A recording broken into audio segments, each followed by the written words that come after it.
and this is Dining with Dean, brought to you by Live Trained. I am Dean Thomas, and it gives me great pleasure to introduce my next guest, who has a special place in all of our little hip-hop hearts.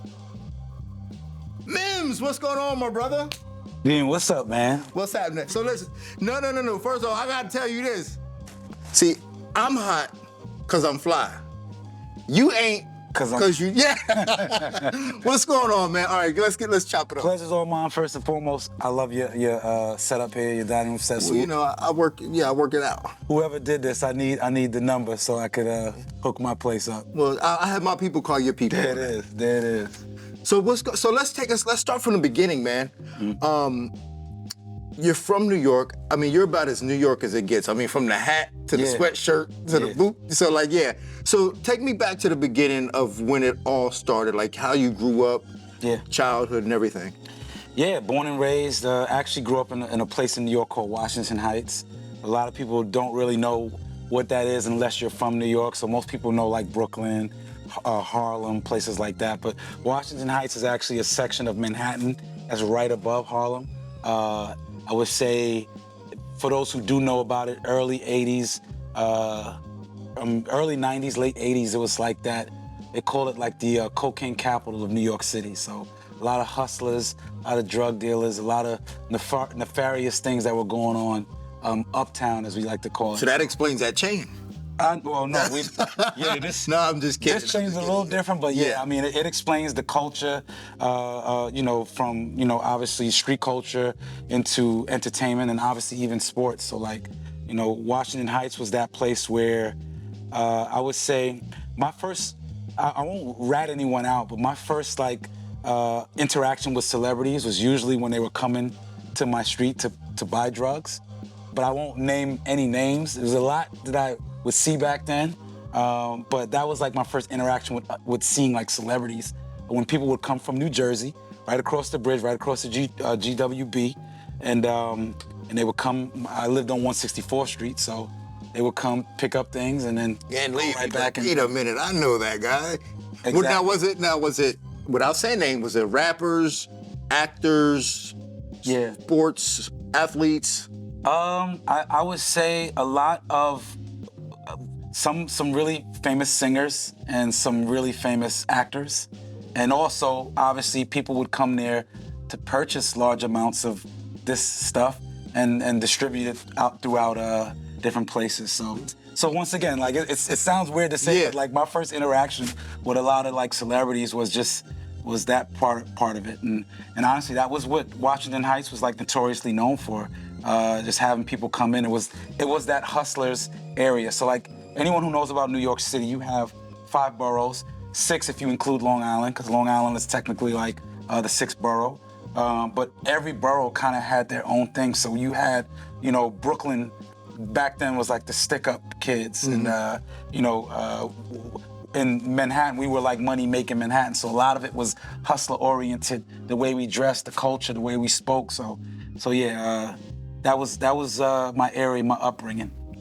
Now, we're going to continue on that upbringing, but this is Dining with Dean. Yes. So I want to get started with some appetizers. Since we are starting about the beginning, I think we got some egg rolls around here. Yeah. Yeah, my girl Kelsey going to bring out the egg rolls. Kelsey, what's poppin'? Bring out them egg rolls. We over here hungry. Nice. See. Thank you. Shout out to Kelsey. I'm going to tell you this right now. Uptown, we don't get things plated like this. So like, we New Yorkers, we eat on the go. So the egg roll is iconic for like the sleeve. Mm-hmm. You grab it, you eat it on the go. But this looks nice, man. Once again, I need your interior decorator. You gotta hook me up. Well, we gotta get there first. You know what I'm saying? Depending on how this goes, we gotta get there first. I got you. All right, so you had a pretty rough childhood, though. Mm-hmm. I'd have to say. I did a little research and. You had some losses early in your life.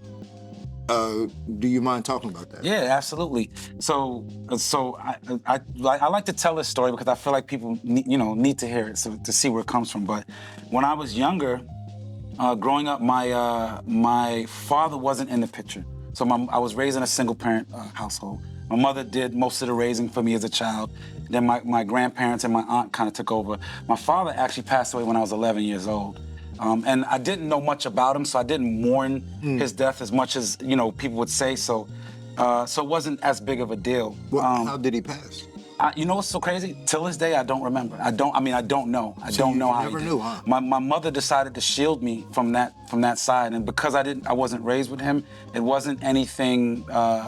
There was no emotion behind it. I remember going to the funeral, but being a kid, I think I was around 9 or 10 years old. I'm not sure, or 11 years old actually, and I was playing in the funeral parlor. Like I was playing around because I didn't understand the severity of the situation.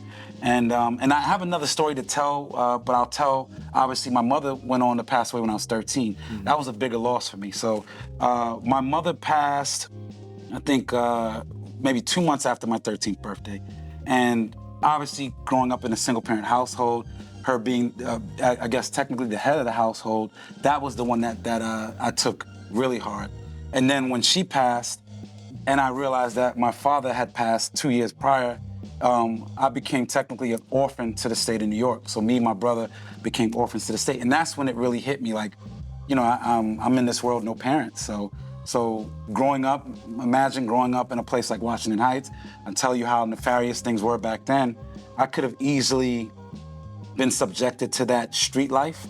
But I found music. I found music at the age of 13. And that's kind of the story that ties it all together. When I was 9 years old, my mother took me to visit my father's mother, my grandmother, not knowing that he would be in the apartment. Now, mind you, my father, and I'll map it out for people, New York is very small. Manhattan is a very small island. I lived on 164th Street. My father lived on 161st Street. So we're talking about a 3-block radius. So literally maybe a 5-minute walk. And this is a person that I've never really had an interaction with. So the first interaction that I actually remember was 9 years old, going to meet my father's grandmother, who I did have a relationship with, and him being there. And I remember going into the apartment, and I noticed that he had 2 turntables and a mixer. And at the early age of 9 years old, I was tugging on my mom like, hey, not even interested in knowing what a father was or who this person was. I was like, hey, what is that? Like, what are those things? And, I went on to ask for about 4 birthdays for her to purchase turntables. And it wasn't until my 13th birthday, ironically, the 2 months before she passed, that my last gift from her was 2 turntables and a mixer. So my music for me was birthed from that experience, which I know sounds like a traumatic experience, but for something that would then become something to guide my career, it's almost like godsend, I would say, more or less for me. So yeah, really tough childhood. Yeah, I can see that. But you had a brother. Like, how instrumental was your brother in this whole process of, I would say, grieving partially for your mother, and then like with your father? I think my brother and I took it 2 different ways, and and that also kind of raised me quicker than need be. I realized people grieve differently. So I was in mourning for a long time. Like, honestly, it went from when it happened, from when my mom passed to when, I finally started to kind of get my head above water. I call that my mourning period. My brother was a little bit different in his acceptance. He was also 2 years older than me, so I'm assuming he looked at it from a different perspective. But I feel like he was a lot. His mourning process was a lot quicker in the beginning, but a lot longer through life. You don't mind take a bite? Yeah, for sure. We dig in. Yeah. So that actually taught me from a young age that that people mourn differently, and people go through different things in life. So yeah, I mean, once again, 13 years old, and I learned some really, really early lessons, man. Man. I'm supposed to eat this with duck sauce. Now, I will say this, you guys got it, but New York style. You can dip it in the duck sauce on a little plate. I'm about to do that now. Ooh. How are the egg rolls? And we got the shallots, like a king. I feel good. Sparkling water. Mm-hmm. You went all out. Thank you very much. You're welcome. I don't put this back there, but Listen, I don't care. now, you know what? I'm hungry. I'm gonna eat I'm it all. gonna eat it all. And I'm dirty, so like I'll eat anything, whether you put it back or not. It could drop on the floor, I'm putting it in my mouth. No, you good, man. So now you said you had this influence of all these celebrities coming in and out of Washington Heights. Now, losing your parents, like what kept you from saying, all right, I wanna go and be like these guys? Music. I would say the only thing that I can attribute to that is music. But I mean, even with music, because like if there's celebrities coming from music, was that saying, all right?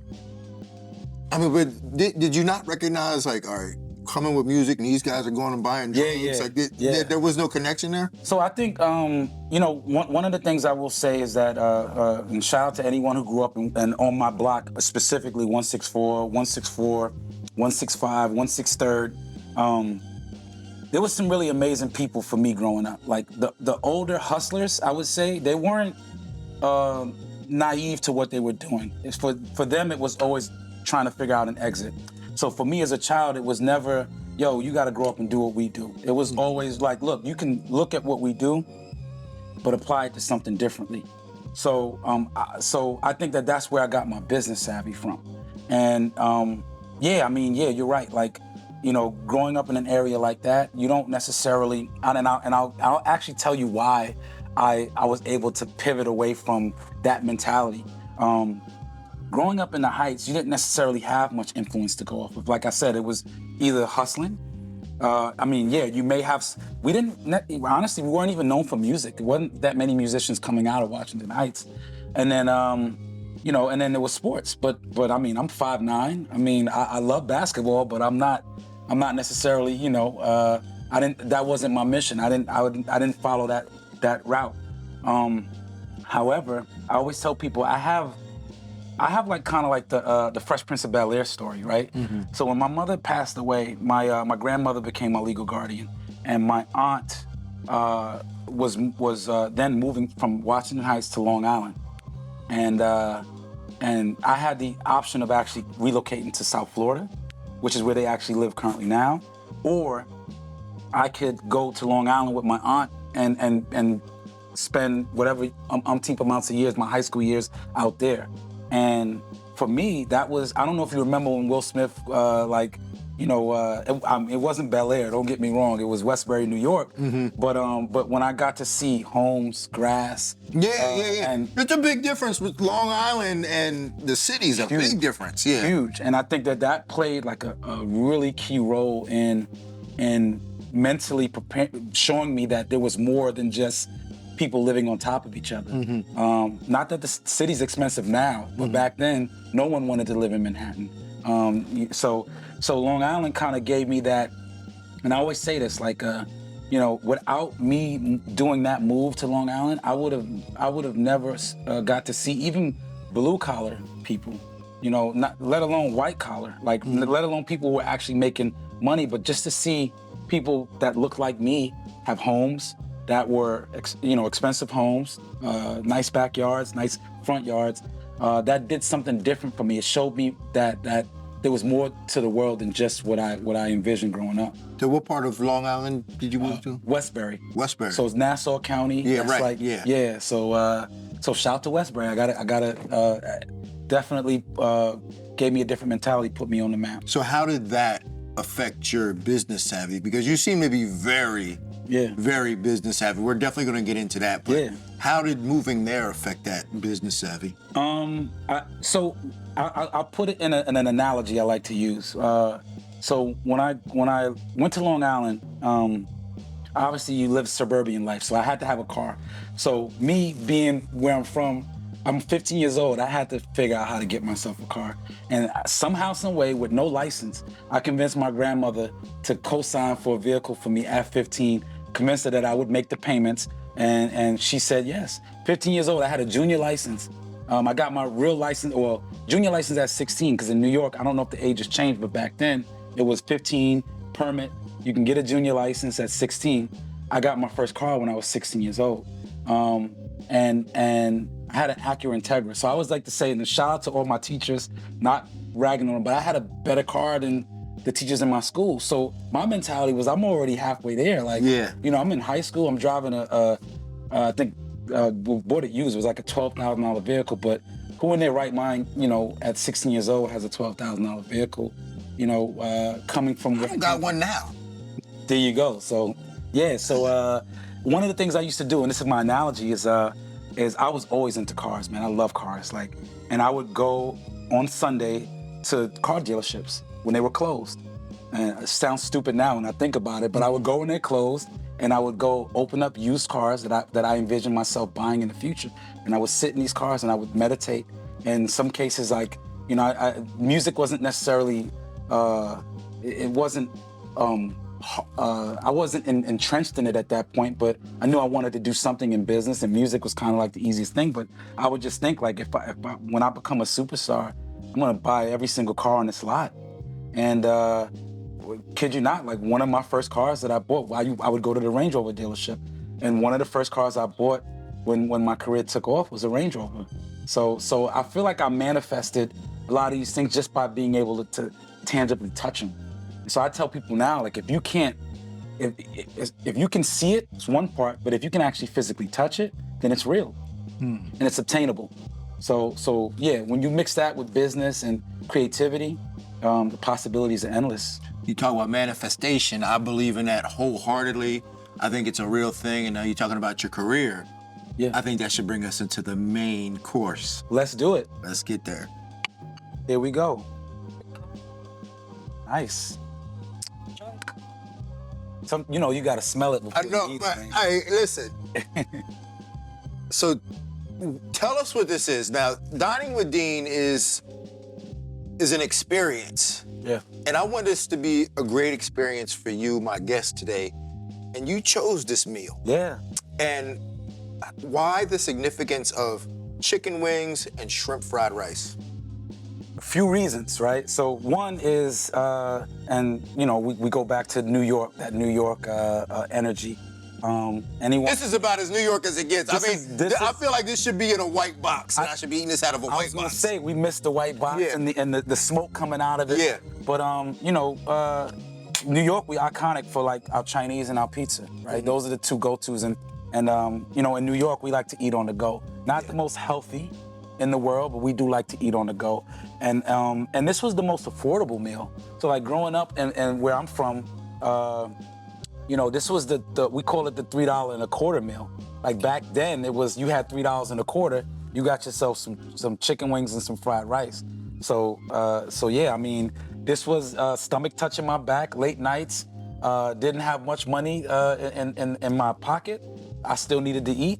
We went with the chicken wings and shrimp fried rice. So when this comes out and you smell it, you see it, yeah. What's the most memorable moment that you can think about as we sit down with this right now? This is probably gonna be a different story. First of all, did you guys fly this in from New York? Does this taste like New York? This tastes like New York Chinese food. I tell you, Millie, Chinese people have figured out how to make good chicken wings. We want to talk about that, because I want to talk about, shout out to anybody out there, all my Asian peeps and Chinese people out there.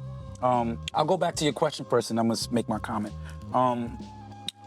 You know, for me, I remember summer nights. Like, this gives me like that summer night memory, where, you know, in New York, we didn't have much, I would say, activities. I don't want to make it sound like the worst place in the world. I hope I'm not doing that, because What, to New York? New York, but No, trust me. I didn't grow up in New York, and I was always envious of everybody that grew up in Gotcha. New York. So you can't say anything bad about New York. But we didn't, you know, we weren't like, you don't go and see parks everywhere. It wasn't like that. And even if it was, no one really hung out in parks. And a lot of us really just hung out on our street, on our block. We kept to ourselves in our neighborhoods. And, you know, the energy that you would get from the people that you grew up with, being able to hang out on the stoop. And I know, they call it loitering now. We used to get in trouble for loitering, but back then loitering was the thing. Like you got to hang out on the corner, you hang out on the stoop, and like I said, it's fast meals, so you eating out of box. So when we got hungry, we hanging out outside, but we eating this food outside, and still hanging and playing amongst each other. So yeah, iconic. But this tastes authentic. So That brings me to a point with Chinese restaurants, and I love, and this is a business fact for me, is you never really, and I've seen people talk about this, but you never see commercials about Chinese restaurants. You don't see advertisements about Chinese food. No, you don't. It's just one of those things that people go to because it's like, what am I eating tonight? Pizza, Chinese, whatever. So like, I feel like Chinese culture has figured out like how to be relevant without the glitz and the glamour. So yeah. You know what? I never actually recognized that till right now. Yeah, it's like Rolls Royce. Yeah, like you don't see a Rolls Royce commercial, right? Yeah. So yeah, Chinese food is like the Rolls Royce of dining. Shout out Chinese people for hooking up the chicken wings. Yeah. Love them. So, you're most known for, obviously, This Is Why I'm Hot. That came out, I mean, that was the joints. That was the jam. 2006, that was the jam. But even before we get into that, tell me about that period of, okay, I got a DJ set. It's 2006. What happened in between? Like, how did you get from a DJ set that your mother gave you 2 months before she passed to making one of the most iconic rap songs of all time? Yeah, I think it's that's probably a little bit more like of a perfectionist syndrome. I don't know what that is, but I started off DJing. My love for music came from just listening to records, watching my finger like slide across a record player, and it made music tangible. Like you could actually touch it. And then I got really curious about production. I'm like, well, dag, I want to be able to produce the music that I'm listening to. So like, I remember an uncle of mine. Shout out to Rohan. He was an A&R at the time for Loud Records. He also worked with Quincy Jones, and he brought me to my first studio session. And it was they were mixing an SWV record, and I want to say either Brian McKnight was doing a remix, but no one was in the studio. It was just the engineer, my uncle, myself, and the engineer. And I watched him fly vocals in and move things around, and I'm looking and I'm intrigued, and I'm like, how are you doing that? Like, he's like, well, this is a sequencing program. He said, if you can get your hands on a computer, I'll hook you up with the program. And once again, I'm determined. So like, car at 16, I'm like, all right, all I need is a computer. I didn't even really know what computers were, obviously, at that time, but I'm like, I'm gonna go get one. And once again, went back to my grandmother, said, hey, I need a computer. Let's figure out, I'll pay for it, but let's figure out how I can obtain it. And she made it happen, got a computer, went back, got the software, and immediately was like, how do I work this? I don't know what I'm doing. Like, I don't know how to be an engineer. So you'll pick it up, just, read a couple books, play around with the program. So I went from DJing into engineering. And then from engineering, it was, well, how do I make production? I need equipment. So, got a cheap Casio keyboard, cheap sounds, and I started putting things together. Started realizing I learned how to sequence music.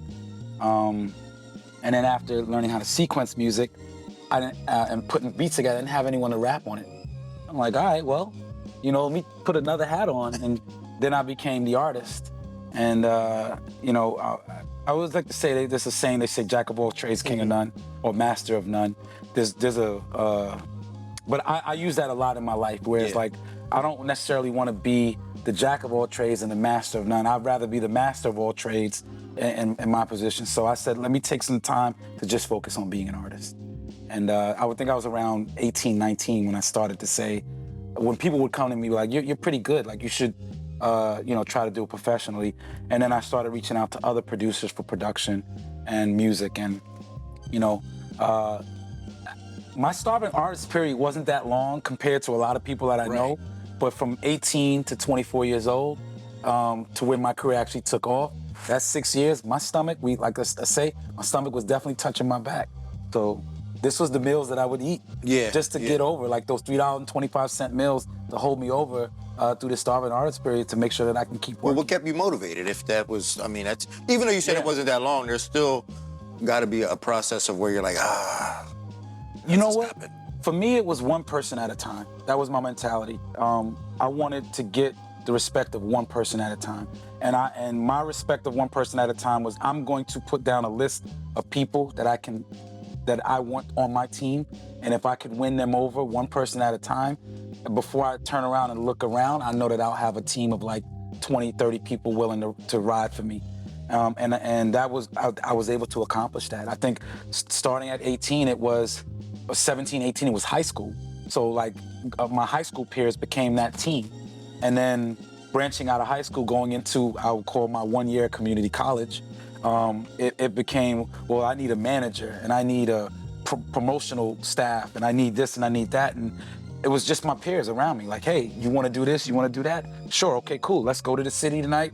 Let's cause a ruckus. So that might actually still work today for artists, right? Like that one person at a time mentality, winning one person over. I was able to win the right people over. And then eventually I watched people around me just grow and have the same vision of like wanting to make it work for me because they saw how passionate I was. Yeah, I was just gonna say, like, you didn't seem to have a blueprint on what you were doing, No. but it seemed to have worked for you just on your passion alone. Yeah. That's kind of a gift, right? I would say that's a gift to have. Yeah, I think, and to your point, I tell people right now, there's no blueprint, right? There used to be this quote that I kept near and dear to me. It was like, hard work is when your dreams put on work clothes, right? So like, essentially, like you come up with the dream and the idea, but the rest of it is really just like being as many places as you can. Winning over as many people as you can. And that was the work part.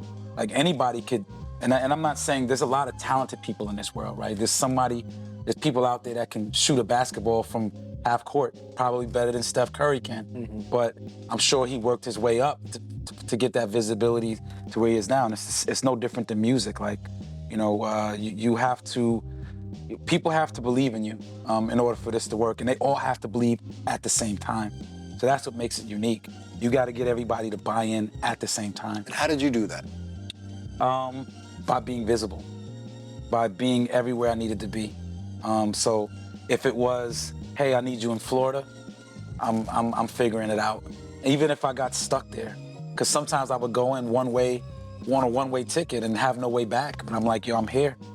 So I think that showed people that I was serious about what I wanted. And like I said, you win one over, and if you win the right people, and you motivate the right people, they can go be evangelists for you with other people as well. So yeah.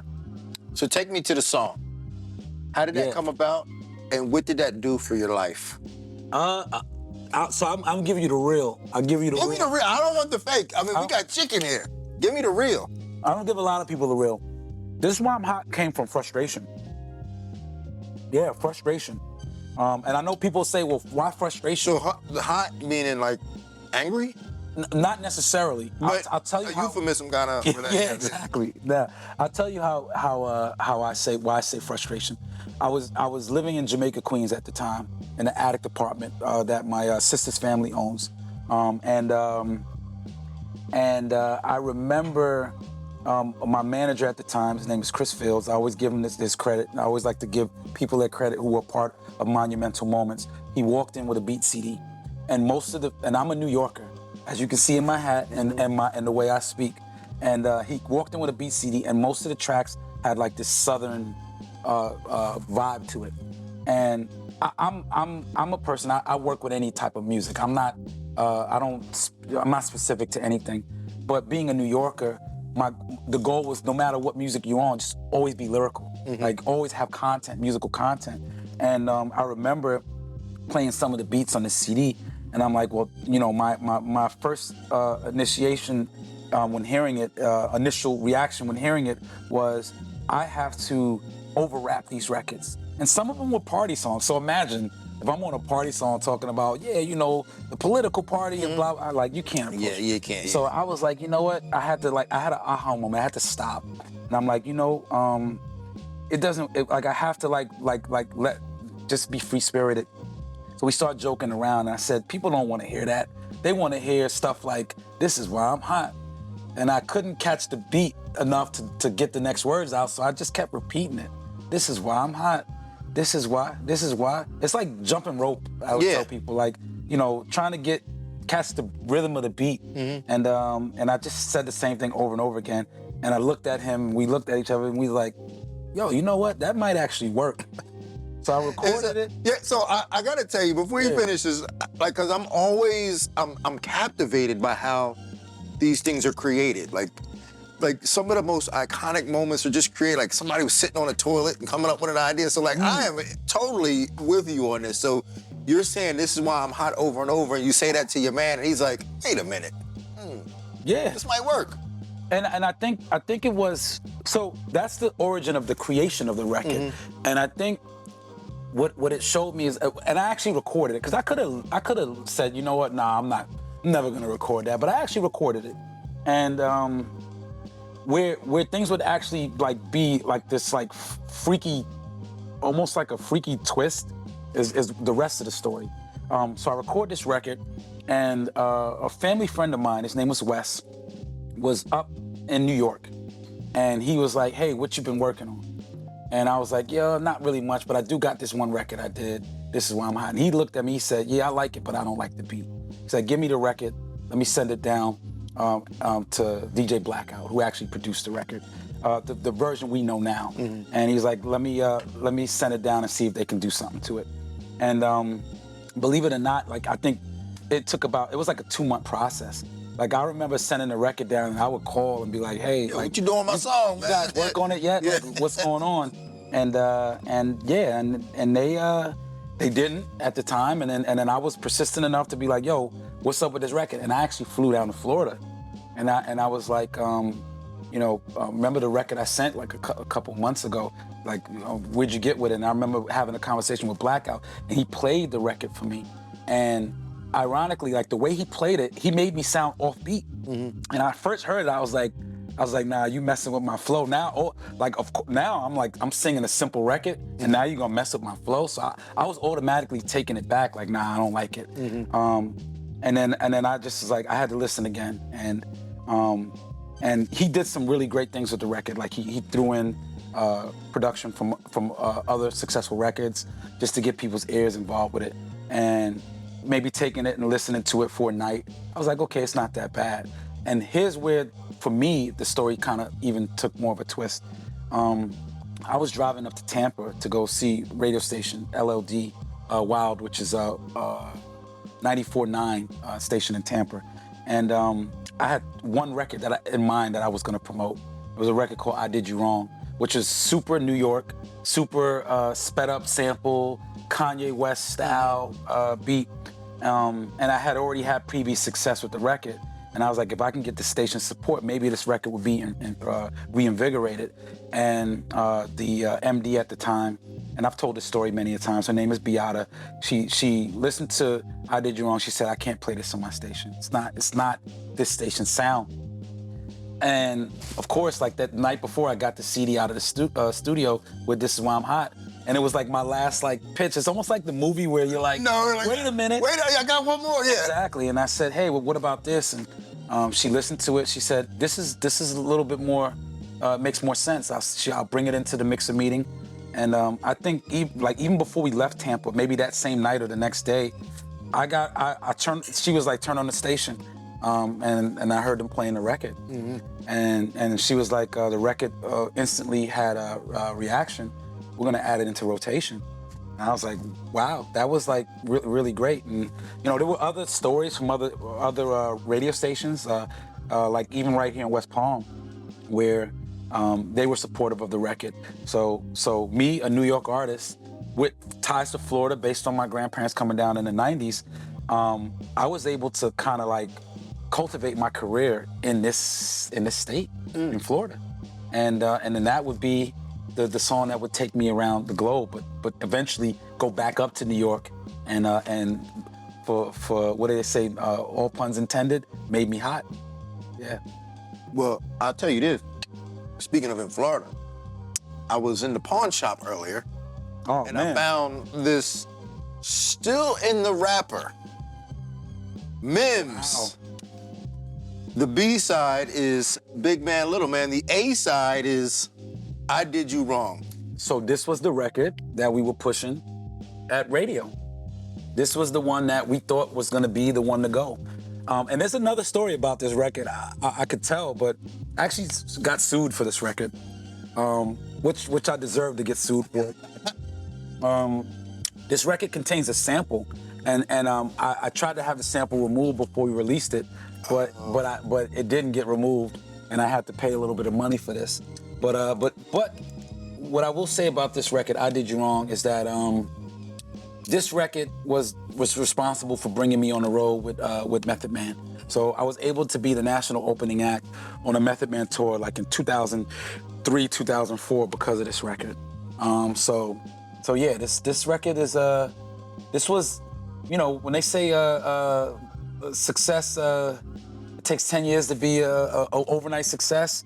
This was like that 4-year period before people saw me, that this record was actually the one that brought me around. So that one almost got. I didn't get it from a pawn shop. I was gonna say pawn shop. No, I didn't get it from the pawn shop, by the way. A DJ gave me this. So shout out to whatever DJ gave you that. yeah. Yeah. Shout out to DJ Lennox. Yeah, DJ Lennox. Yeah. So Humble Beginnings with that record, got sued. This Is Why I'm Hot comes out. It's on the radio. Your life changes drastically. What happens? So before I say that, people are gonna get on me because I don't be cleaning my chicken bones the right way. So if you out there right now, don't get mad at me. I don't clean my chicken bones up. I'm gonna try, but I'm not gonna. Somebody's gonna look and be like, "Yo, you didn't clean that chicken bones." Sorry, what was the question again, man? How did your life change? 24 years old when my record took off.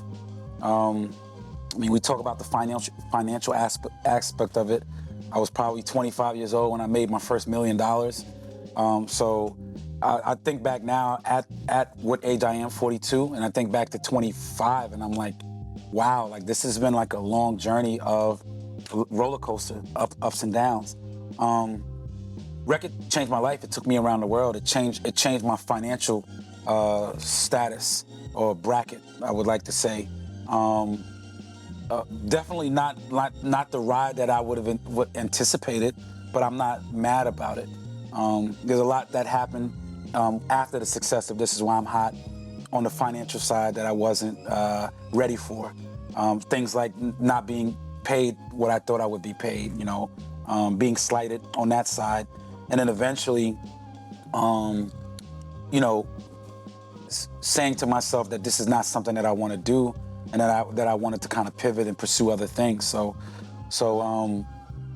all because of music, all because of my circumstances, all because of the trauma in my life, I was able to go around the world, do some amazing things, be around amazing people, but ultimately, you know, I had to grow up really fast after the record shot up in multiple ways. So, you know, one was, you know, people I was once around, I couldn't necessarily be around anymore because I was always busy on the road. So my life was moving in one direction while friends of mine's lives are moving in a totally different direction.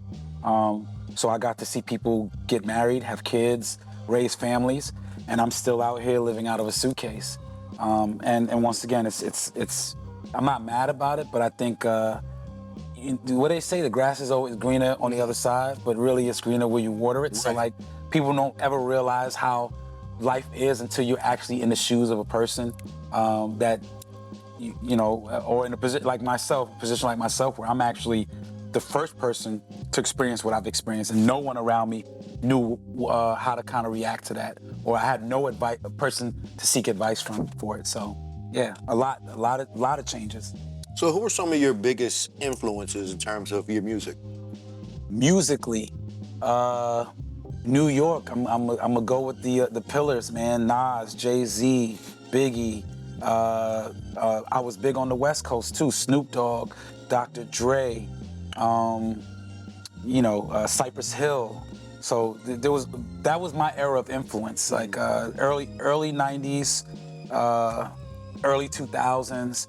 all the artists that were sprung from that era, the Cash Money Millionaires, the No Limit Records. So there's a lot of influence, but I think from each and every person, I took different things. So like, I might have taken a business savvy from, watching Master P, and how he ran his label. So I decided when I came in, I didn't want to sign as an artist to anyone. I was going to create my own company. I might have been influenced stylistically by like a Jay-Z or a Nas just based off their experiences in the New York streets and the similarities and the parallels. But ultimately, I think my biggest influences didn't come from musicians, right? My biggest influences came from, believe it or not, like the everyday people that would be around me, and not necessarily good or bad, but like I got to learn from people I didn't want to be like, and that was like important for me, right? Like, I didn't want to be like certain individuals. I didn't want to be in the streets, and that be my means of like, survival. So, learning from other people's mistakes was huge for me as well. I love it. So I want to get into the now. Yeah. And the only way we get into the now is with dessert, because dessert is the sweet part, and now is the sweet part. Let's do it. Even though I didn't kill my rice yet, but shout out to this restaurant. It's really amazing. I know. And shout out to Kelsey. Looks good. Yeah, really good. Top 5 rappers of all time. Ooh, that'll get me in trouble. I know, that's I know. the purpose of the show, is we try to get people in trouble. I love it. For me, it changes.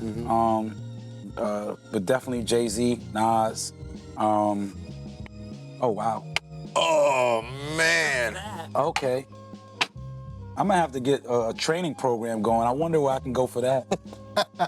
Well, right here on Live Train. There you go. Top 5, Nas, Jay-Z. I'm gonna put Method Man on my list too, because he was really influential for me in learning how to perform and performance-wise. So if I say Method, I gotta put Busta up there as well. Snoop Dogg. Where am I at? Is that 5? Because I'm gonna miss like 100 more. Well, okay, so let's just discuss those guys. Yeah. I mean, what makes them so different from everybody else? I'll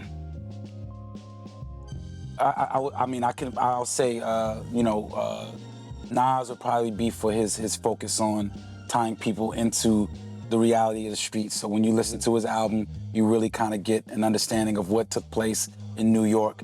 I mean, same thing for Jay-Z. Jay-Z probably for his hustler's ambition. Like, so me coming from where I came from, watching someone go from street life into being this like mega icon or mega entrepreneur, he's like everyone's like I would say blueprint for like how to do it the right way. Snoop Dogg for his ability to be branded everywhere. I think, and when people ask me who's the most famous rapper of all time, it's got to be Snoop Dogg. For sure. He's like literally everywhere. Like I go to certain places, countries that I'd never even heard of, and I'll see like a Snoop Dogg billboard. It's true. Busta, I'll say for his creativity. He was probably one of the first artists to do like $1 million music video. So yeah, I mean, and then who else did I have on my list? Method Man. About Busta, I always wondered how his mouth works. Yeah. Like the dexterity, in his mouth. Like, how did he get that? I'm gonna tell you what that is. I think. What is that? It's the Jamaican culture. So I say Jamaican. My family's from Jamaica, and I think I feel like the Jamaican culture, and it's crazy because I had this conversation with him, if he would ever remember it once, and we talked about.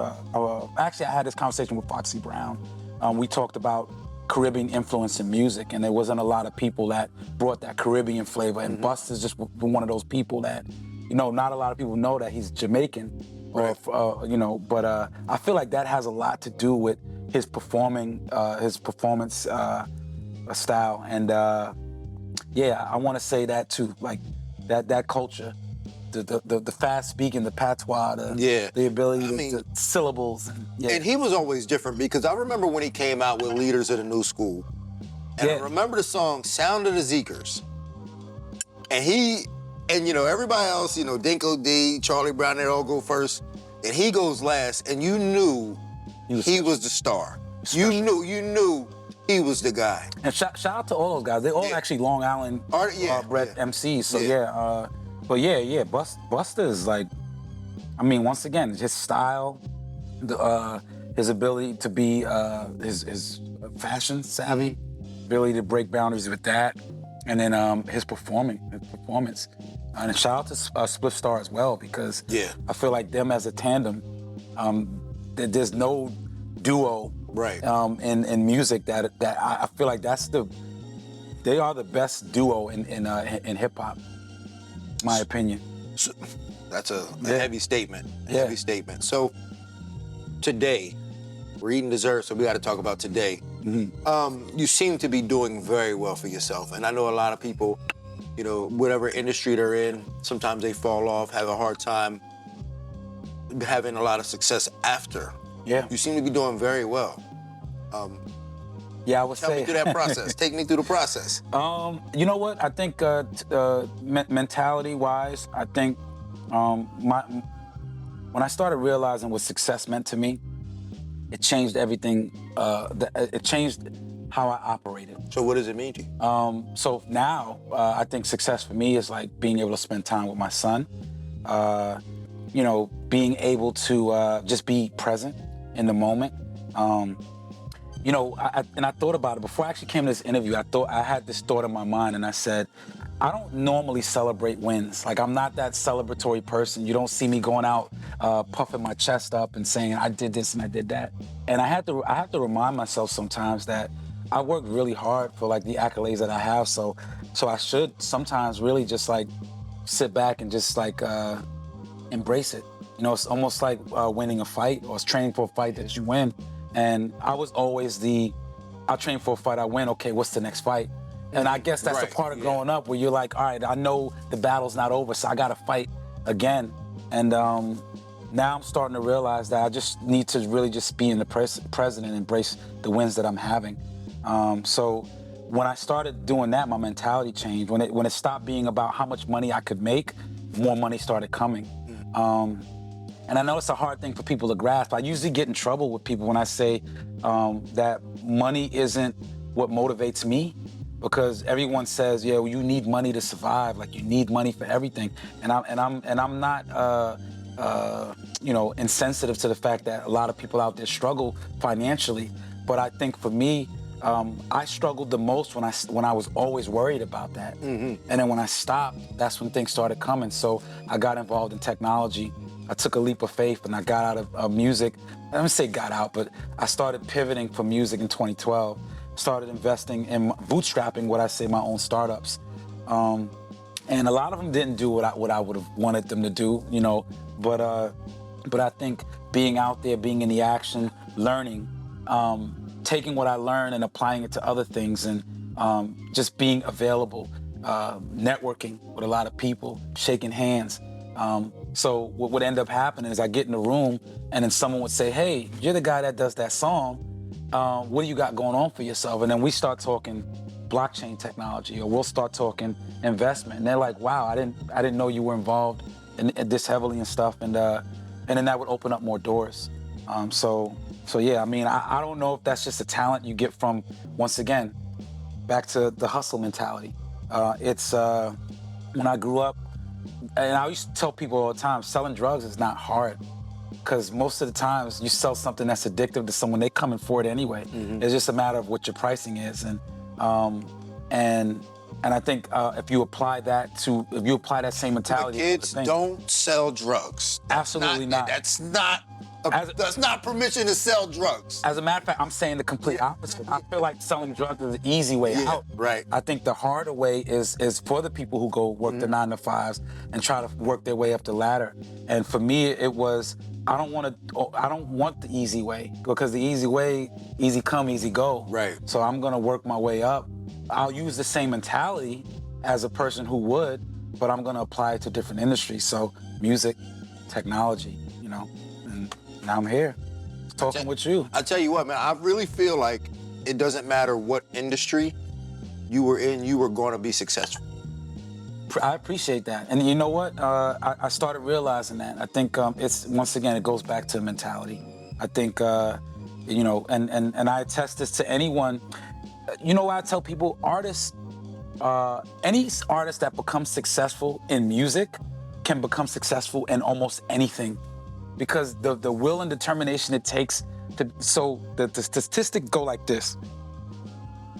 And I love basketball. So we could talk sports all day long. Basketball, I'll you know, we'll go back and forth. But if you look at the numbers, it's easier to be an NBA player than it is to be a successful musician, right? Really? Because think about this, chart positioning. I had the #1 record in the country. To have the #1 record in the country, there's only 52 weeks in a year. So there's only 52 opportunities for you to have that. And you have different genres that take that position. So it's not always hip hop. So we can talk pop, country, hip hop. So you're fighting for that positioning. So 52 people can get it. Some people last 7, 6, 8 weeks on the chart. Yeah. So so now you boil that number down. How many #1 artists are there on the hip hop side in the last 20 years? And how many NBA players have there been in the last 20 years? So you see the odds. So I feel like as a musician, you know, and this doesn't discredit NBA players, because like I said, I love the sport. But if you can make it as a musician, you have the ability to do whatever you want in life. There's no limitations. That brings me to my next. Open up. Let's open up Fortune, these. yeah. Let's open up these fortunes. Let's see what's. I'm gonna play the lottery after this one. If I they know. give me the right numbers, huh? Oh, see, look at this. This is on point. What did it say? It says you have a sincere desire to improve. I mean, I feel like that's like been a lot of the conversation. If you guys don't believe me, you zoom right in. I don't know how good these cameras Well, are. mine says, music is my savior. Yeah, and for a lot of people it is, so yeah. Yeah, no, it says, when love and skill work together, expect a masterpiece. And I think that comes kind of, you know, very, very in line with what we talked about today. That passion, Yeah. skill, and look what you've done with yourself. I'm happy to be here, man. I'm happy to be dining with you, man. This is a great experience. Well, let's toast and let's take them out with just, what's your last bit of advice for people who's trying to make it in whatever industry? I would say resilience, right? So I'll toast to resilience, right? Because it's not about how many times you get knocked down. It is about how many times you get up from being knocked down, right? So as long as you can keep getting up from being knocked down, you're gonna fail a million times. I'll talk to the camera. You're gonna fail a million times over in life, but it only takes one time to succeed, to matter, or to matter. So resilience. I'll toast to that. Yeah. Ladies and gentlemen, that was Mims. I'm Dean Thomas, and this is Dining with Dean. Live trained.